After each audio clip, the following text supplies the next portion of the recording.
دیکھیے زیر ناف جو بال ہیں اس کا طریقہ کار یہ ہے کہ آپ اپنے ناف سے نیچے 4 انگلی رکھیں اور 4 انگلیوں کے نیچے پھر آپ کا جو حصہ ہے اس کو آپ نے کاٹنا شروع کرنا ہے۔ رانوں کے اوپر جو بال ہے اس کا کاٹنا نہیں ہے، تو جو پیشاب کی نالی ہے اس کے اوپر ناف کے نیچے جو پیٹ کا نچلا ایک حصہ آتا ہے وہ حصہ ہوگا، جو پیشاب کی نالی ہے اس کے نیچے جو خصیتین ہے اس کے اوپر جو بال ہے، پھر اس کے نیچے بڑے پیشاب کی جو جگہ ہے اس کے اور چھوٹے پیشاب کی نالی کے بیچ کی جو جگہ ہے اس کی صفائی ہے، اور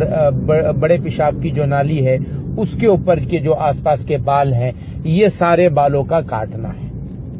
تو اگر ان بالوں کو کوئی آدمی اطمینان سے بلیڈ وغیرہ سے کاٹ سکتا ہے تو مردوں کے لیے بلیڈ سے کاٹنا بہتر ہے، عورتوں کے لیے جو کریم ہے یا دوسری جو چیزیں اس سے کاٹنا وہ بہتر ہے۔ اگر کوئی مرد ہے جس کو اسکن کی پریشانی ہے یا جسم کے بڑے ہونے کی وجہ سے وہ صحیح طریقے سے بیٹھ نہیں پاتا ہے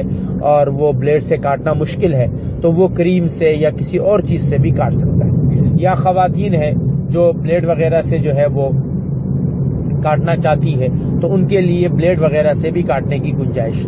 اصل جو مقصود ہے شریعت کی وہ یہ ہے کہ یہاں پر بال نہ ہو، کیونکہ یہ نجاست کی جگہ ہیں، بالوں کی ویسے نجاست اس میں لگی رہتی ہے۔ اسی طرح سے بغل جو ہے جسے آپ بغل کہہ سکتے ہیں، ان بغلوں کے بالوں کا بھی کاٹنا ہے۔ اب یہ کاٹنا کب ہو؟ ہر 7ویں دن ہو جائے،